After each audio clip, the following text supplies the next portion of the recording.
سعداللہ شاہ صاحب اور ان کے بیٹے نصیر شاہ صاحب بہت خوشی ہوئی کہ الحمدللہ وہ ایک عالم بھی ہے اور عامل بھی ہے، عمل کرنے والا مسلمان بھی ہے. اور غلام علی صاحب اور آپ سب دوستوں کا شکریہ ادا کرتا ہوں. میں آپ کے ساتھ وعدہ کرتا ہوں کہ پاکستان میں اس وقت 50 لاکھ یتیم بچے ہیں اور پاکستان میں اس وقت 50 لاکھ سے زیادہ معذور بچے ہیں.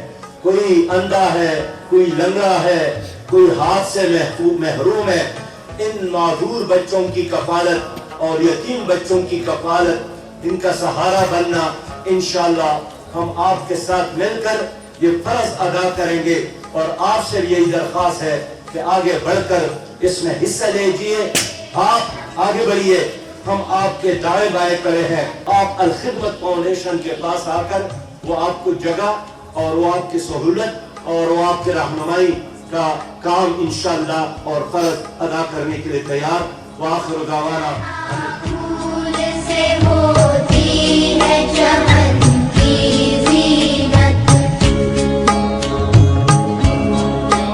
خیرات، صدقات، عشر اور زکوٰۃ اس ادارے کو دیجیے.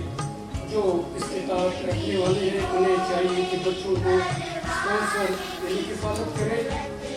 میں ان مختصر معروضات کے ساتھ اپنی بات ختم کرنا چاہتا ہوں اور آخر میں ان 45 بچوں میں 20 بچوں کی کفالت میں اپنے ذمہ لیتا ہوں. ایک طریقہ یہ ہے کہ ہم آگوش بنائیں، ہم آرفن ہاؤس بنائیں اور یہاں بھی بچوں کو لے کر آئیں. اب الحمدللہ ان کی تعداد 20 کے قریب ہونے والی ہے. اور پاکستان میں الخدمت فاؤنڈیشن پاکستان میں واحد تنظیم ہے جس نے ترکی کے اندر شام کے یتیم بچوں کے لیے بھی آرفن ہاؤس بنایا ہے، اپنا گوشت بنایا ہے، جس کی مکمل کفالت پاکستانی لوگ کر رہے ہیں. کوشش کریں کہ اس ادارے میں اور اس قسم کے جتنے بھی آپ کے اڑوس پڑوس ادارے ہیں جہاں پہ آپ کے ڈونیشن سے انسان کی زندگی بدل سکتی ہے، وہاں اپنا کردار ادا کریں. آپ نے سنا ہوگا یہ حدیث شریف کا مفہوم کہ نبی صلی اللہ علیہ وسلم نے فرمایا کہ مسلمانوں کے گھرانوں میں سے بہترین گھر وہ ہے کہ جہاں پر کوئی یتیم ہو اور اس کی اچھی تربیت ہو. تو یہ ایک آغوش ہمارا یہاں 200 بچوں کا یہ مسکن ہوگا، یہ ان کا گھرانہ ہوگا. گویا یہ آغوش 200 گھرانوں پر، بہترین گھرانوں پر مشتمل گھر ہوگا کہ جس کو نبی صلی اللہ علیہ وسلم نے بہترین گھر قرار دیا ہے کہ 200 گھرانوں پر مشتمل بہترین گھر ہوگا. اور جن جن لوگوں نے ہمارے ساتھ اس کے بنانے میں اور اب مزید اس میں جتنا کام ہے اور پھر ان بچوں کی مہارا کی جو تفصیل ہے، ترتیب ہے، ہم چاہیں گے جہاں پر یہاں جو لوگ موجود ہیں وہ ضرور اپنے حصے کا ایک قرض پر ادا کرے تاکہ اللہ کی رضا جو کفالت یتیم اور رفاقت رسول کی صورت میں ہم نے اس پورے الخدمت فاؤنڈیشن نے اس پورے پروگرام کو یہ ٹائٹل دیا ہے، یہ عنوان دیا ہے، ہمیں مل سکے.